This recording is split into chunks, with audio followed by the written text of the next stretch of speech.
A question I frequently get asked by my CEO clients is, "Hey Rick, I'm thinking of bringing my son or daughter into the business. What do you think?" Boy, there's a loaded question. But I pride myself on always telling the truth and saying what needs to be said, even if it's painful to hear. And my clients thankfully respect that. And here's what I tell them. There's probably 15 or 20 things that could go awry when you bring family members into the business. But the one I see happening more often than others is this one. It's not when they're brought in, it's when they've been in the business a while and it turns out to be a non-deserving family member who is then given recognition, promotion, or some higher level of authority, and they clearly don't deserve it.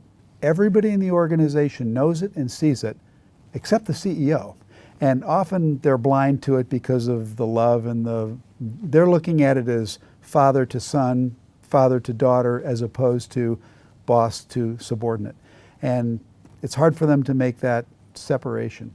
So usually when it's a deserving family member who is given recognition, that's not a problem because people like it when that happens.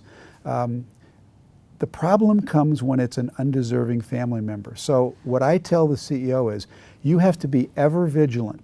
You have to be more than vigilant. You have to do what my dad did when I was a kid playing baseball as a young little leaguer.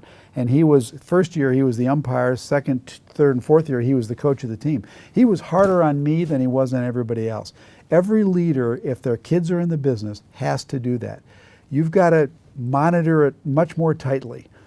I did this with my kids when I was coaching them in youth sports. Leaders need to do this. So you can't be blind to it, and maybe it's a good idea also to have other people tell you the truth in a backdoor way. How's my kid doing? How's my daughter? How's my son?